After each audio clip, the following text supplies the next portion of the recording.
Thanks for tuning in again. My name is Robert Hayward, and I'm the author of the book, The 13th Step. I don't know if you haven't read it yet, you need to get it. It's available on Amazon.com, and you can check it out on my website, the13thstep.com.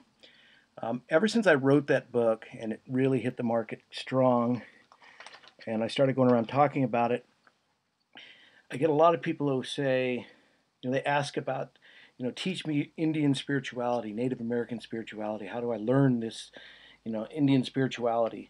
And the reality is, there's over 400, 500 tribes in the United States, and everybody's a little bit different. So, there's a lot of different. You can't just. There's no such thing as Indian spirituality. There is this Mother Earth spirituality, which most of us are pretty. It's pretty much a common thread that runs through all tribes.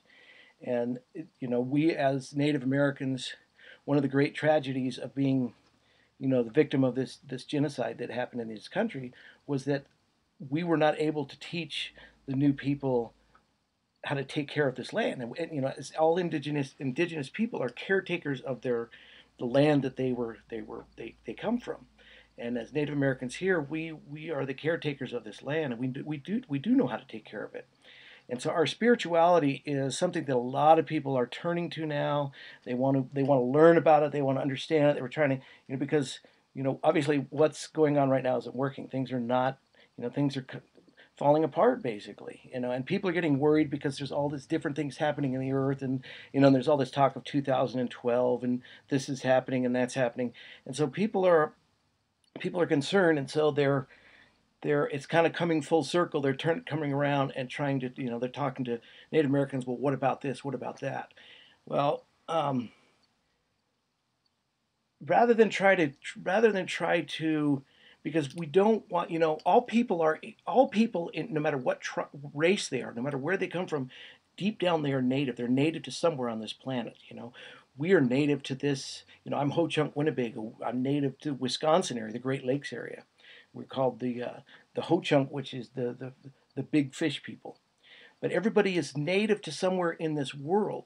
All people, Anglo-Saxon, everybody. It's not. It's just that the reason that people are attracted to us, especially in the United States, is because we have, we are, we're the last.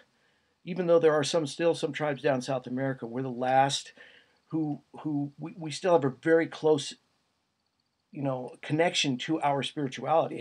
It was ripped out from under us. However, there has been a lineage that kept held on to it. We still have our ceremonies.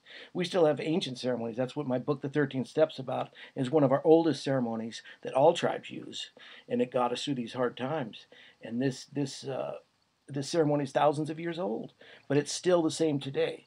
And the reason for that is we have that connection. So, everybody wasn't just civilized all at once, but as in the chronological order of basically the colonization or the civilization or whatever you want to call it of the world, Native Americans as a large overall continental group are one of the last to have that taken away, and hasn't been taken away. I mean, obviously, you have, among people, you have people who are still, among our people, there are many of us who are still completely connected to our spiritual past. And uh, we, we're trying to bring a revival. We're trying to bring it back to our people, because our language, our spirituality, our way of living that sustained us for thousands of years is what's going to sustain us for the next thousands of years. And our because of what happened to us, because of the genocide, because of the colonization, because of all the different, the boarding school policies and everything that happened to us, we've lost, a lot of us have lost that spirituality. So we're returning to it now, because we know that's what, the alcohol, the drugs, the technologies, all these things are what took us away from it. And it's actually what's happening to all the other people in the world today. And if I just concentrate on the United States, it's the technology that is taking people away from their spiritual roots. Everybody has an earth-based spiritual root deep down inside them. That's why you have people who go to, you'll save up the whole year, save all your pennies so that you can have this vacation, this 1 week, 10-day, 2 week vacation, and it's usually somewhere beautiful. It's in nature. It's somewhere, the mountains, the rivers, the lakes, the beaches, somewhere where you can actually go there and enjoy nature. and sit around a campfire and be under the stars and go fishing and do the things that we used to do as humans all the time. Now we get to do them once a week out of the year. But it's that primal need to get amongst nature because basically that is where we belong. And the farther we get from it, the more we try to replace it. And that's a lot where the drugs and the alcohol come in, because believe it or not, there is a spiritual aspect to it. When you use the drugs, you get this kind of it's a rush, but it's very similar to that connection. Of course, it only lasts a few seconds, with the drugs and alcohol, and then the bad effects take over. And that's so what we're trying to do is get back to a constant feeling of being close to nature and close to our Creator. And so what I want to do is I want to give you, just to make it real simple, I want to do 5 things. But since as Native Americans we do everything by 4, the 4 seasons, the 4 directions, everything is in 4s.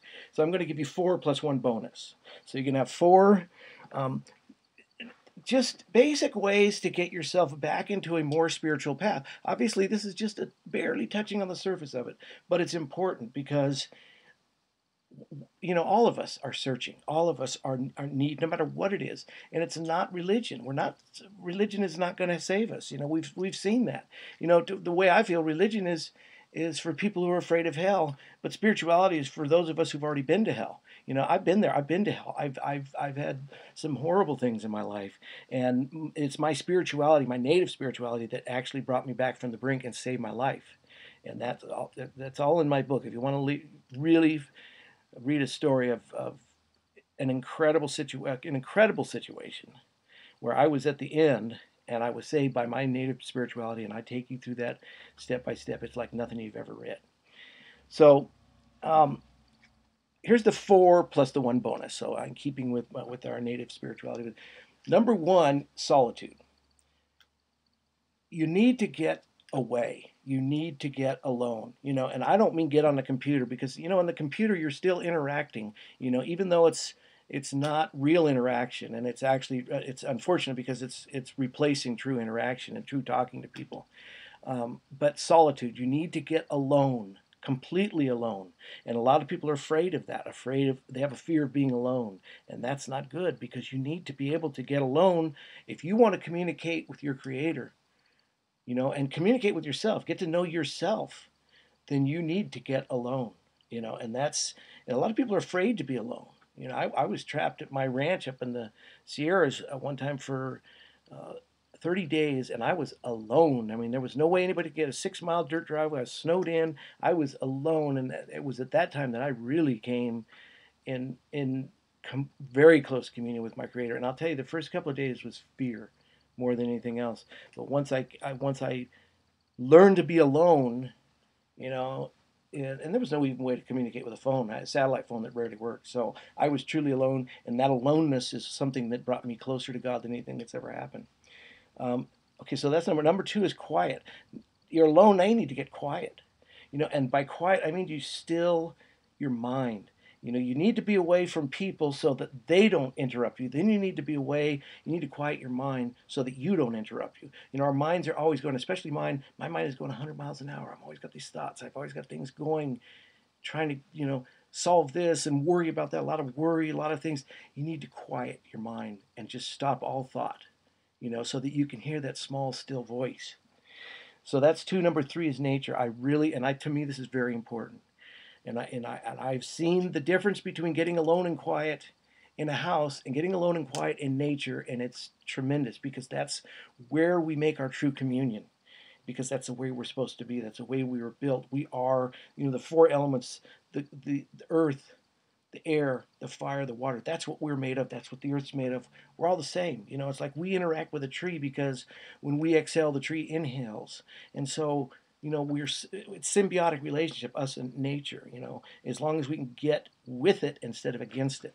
So, these 3 are the nature. And the number 4 is humility. And I know that seems like out of place, but it's so important. So now you're alone, you're in nature, you've quieted your mind, now you humble yourself. And by humbling yourself, I mean you quit thinking that you're so great. You lose your ego, because your ego is what gets us mostly into trouble. It's what got me into trouble. It gets me into trouble still. This ego. There is no room for ego when you're trying to get spiritual, because we have to humble ourselves before our Creator. And the only way to do that is to quit thinking that we are so great.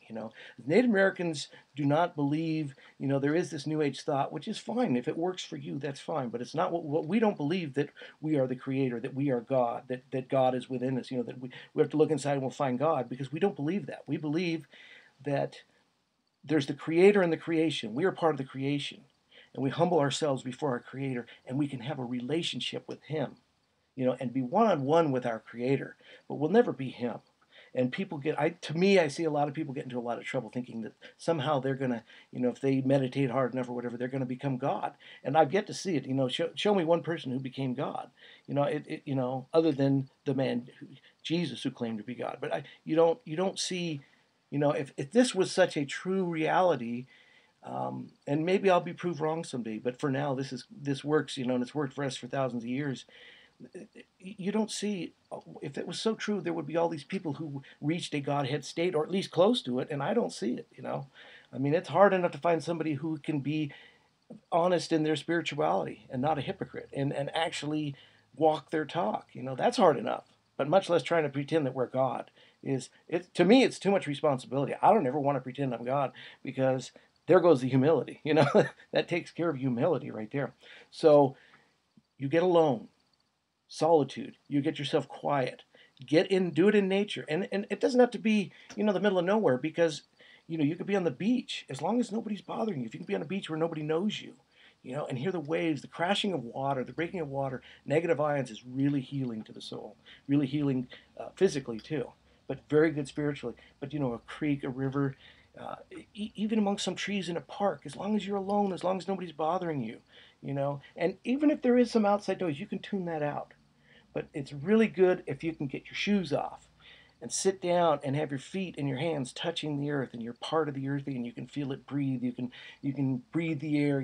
It's important. Even if you're in the middle of the city and you get into a park somewhere, even if they have these little corner parks, whatever it takes to try to get back in touch, because nature is everywhere. I mean, it's shrinking, but it's there, and if you can get it, you'll still get in touch. You'll still be able to breathe with that tree, and feel the rocks breathe, and the heartbeat of the earth. So those are your four, and those are very important. You humble yourself. And the bonus, and the one that is going to make this all come together, is prayer. And prayer, I don't mean, say your Hail Marys or say your Our Father, although those are good. I think, and that was how we were taught to pray, so they say. But it's not how I was taught to pray. I was taught to pray by talking to God, and talking to Him as, you have to be humble. You have to respect that He is the Creator, but He wants relationship with us. He wants to be able to be one-on-one with Him. So we talk to Him, but we don't have to get into these long, flowery, drawn-out prayers telling Him our whole life story, especially when you hear people talking aloud and they're telling God everything He already knows. You don't have to tell Him anything, and it's good to just communicate with Him. And after you've given Him your worship, your accolades, telling Him how much you appreciate the fact that you can come to Him and that He actually does listen, because we believe that, because I've seen prayers answered. I've seen prayers answered that saved my life and thousands of others through prayer, and especially community prayer. But when you really want to get to know God, you got to do this alone, and you pray. And then you ask him, help me out here. I need help, whatever it is. I'm sick, or something's happening in my family, or my kids have problems, or whatever it is, my addictions, whatever it is, you open a dialogue with him. And if you really humble yourself before Him and you cry out to Him in all honesty and sincerity, He's going to answer your prayers. He will answer your prayers no matter what. And it's not necessarily going to be a yes, but He will answer your prayers one way or another. But the only way that He's going to answer them is if you pray. So those are your 4 plus your 1. I'll come back again. Make sure you log on to the 13thstep.com and check out the video for the book. A great little short video. My son did it. It's about with the teepee and everything. It's real nice. And then go on Amazon or Barnes & Noble, get the book, 13th Step by Robert Hayward. Thank you. Aho.